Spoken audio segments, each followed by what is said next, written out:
Hello, and thank you for taking some time to learn about the City of Monterey Park City Services, its budget, and some potential measures for its fiscal stability. First, we're going to talk about what are the services that the City of Monterey Park provides. Various levels of government, the city, the county, the state provide different kinds of services which are funded in different ways. In the city of Monterey Park, it's what's called a full service city. It means that the city of Monterey Park has its own police department, its own fire department that respond to emergencies when residents call 911. The city also has a host of other services and infrastructure that it maintains. Nearly 120 miles of streets and roads, waste hauling and recycling services, water infrastructure, as well as other unseen kinds of infrastructure for sewage, for stormwater, for flood protection, etc. The city has 14 parks, a library, a public pool. This is not the totality of what the city does, but it's a pretty good snapshot of what we talk about when we talk about core city services.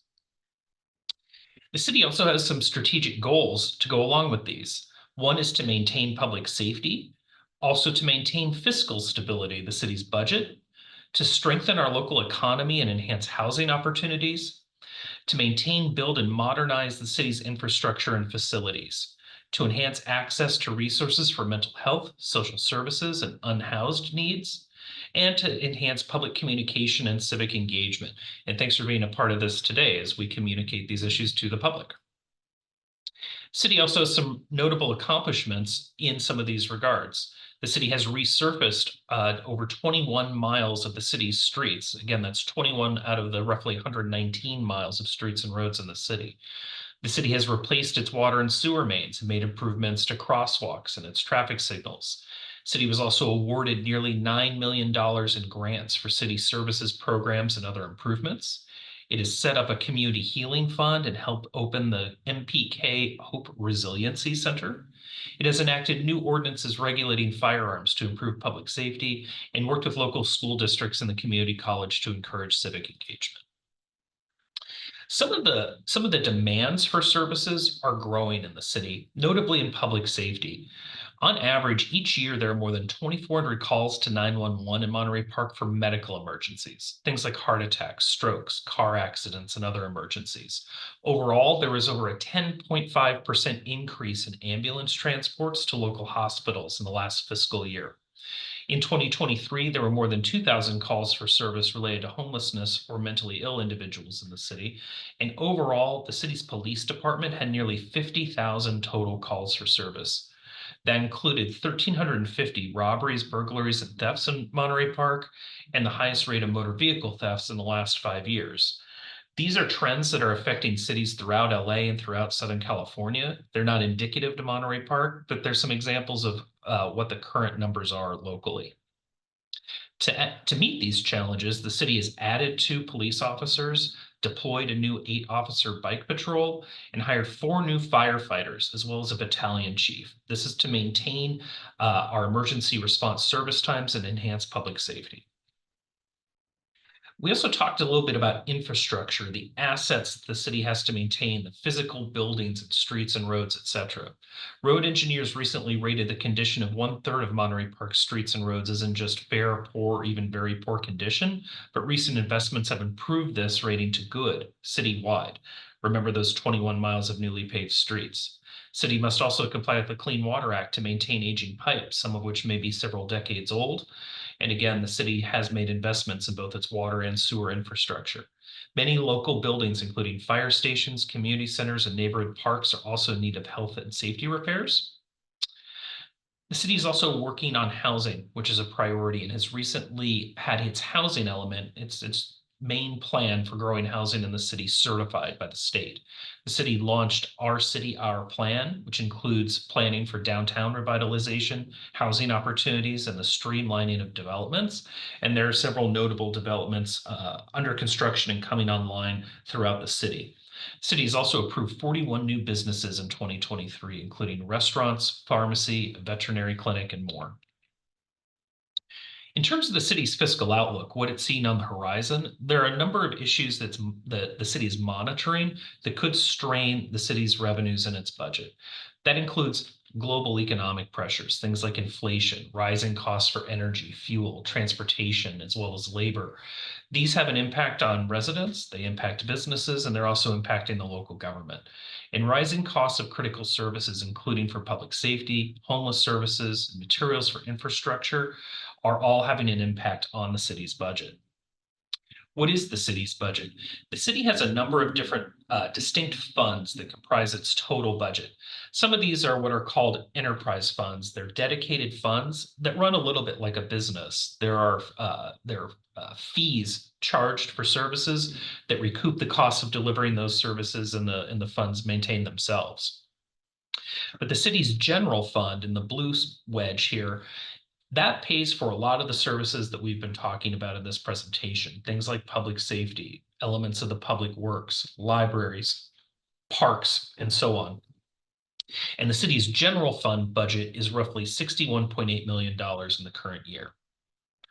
2/3 of the general fund is invested in public safety. You can see the largest expenditures are for police at 41% and for fire services at 26%.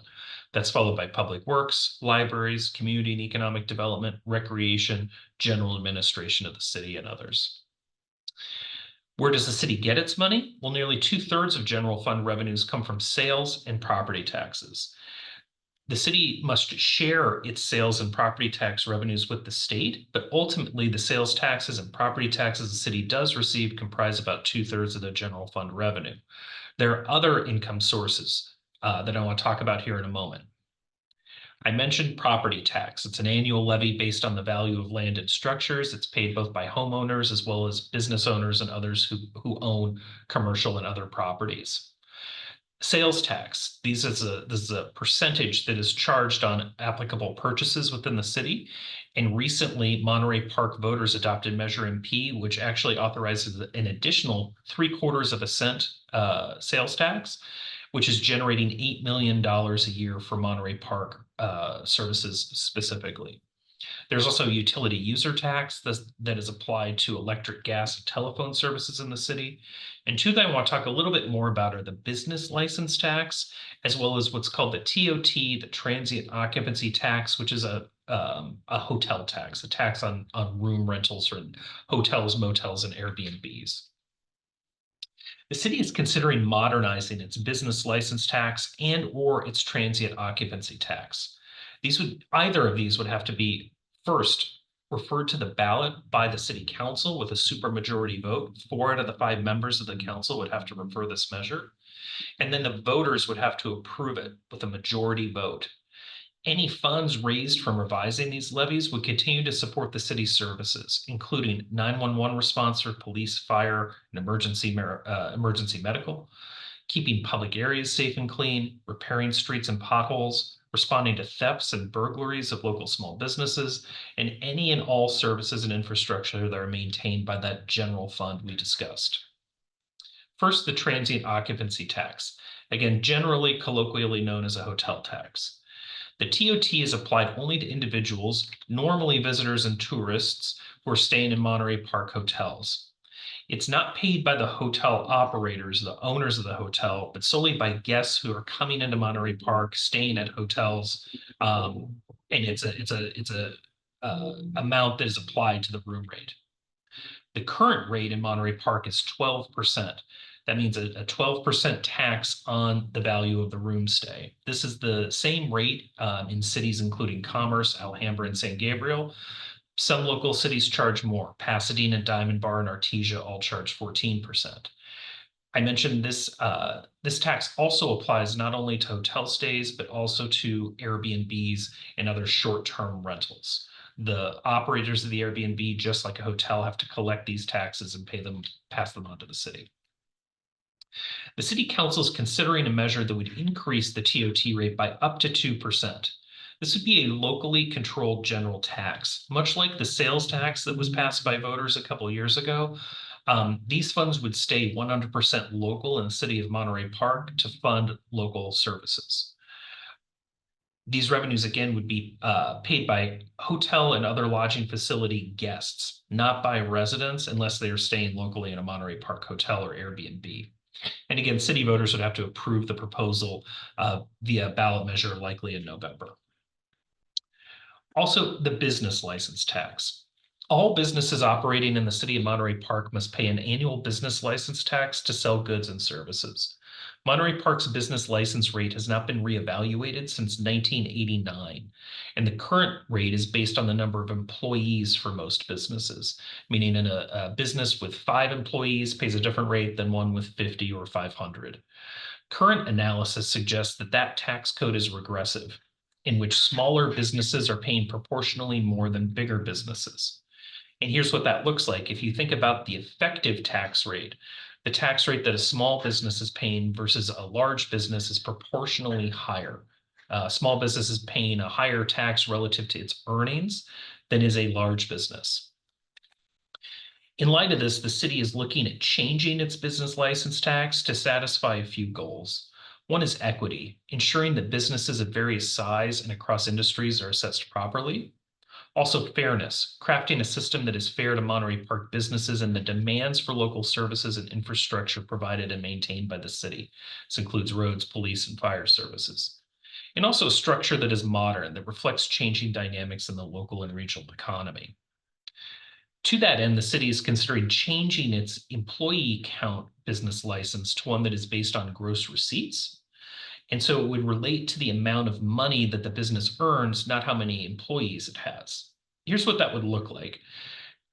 Currently, a restaurant in Monterey Park that earns about $150,000 a year, based on the current formula, they're paying about $105 in business license. You can see that in cities like Pico Rivera, Carson, Gardena, comparable cities to Monterey Park, they're paying more. A doctor's office with a $2 million in annual revenue in Monterey Park, they're paying $600. In Carson, they're paying $760, but in Gardena, over $2,000, and in Pico Rivera, nearly $6,000. A big retailer, they're earning $19 million a year. They're paying about $4,100 in Monterey Park. You can see that the numbers are significantly higher elsewhere, more than double to almost quadruple.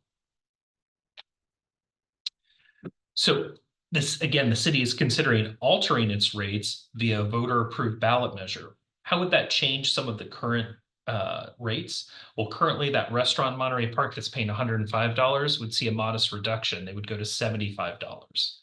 The doctor's office paying $600 would go up to about $1,300. And the big retailer that's paying $41.85 would go to $13,700. Again, based on a calculation of how much money they're earning each year.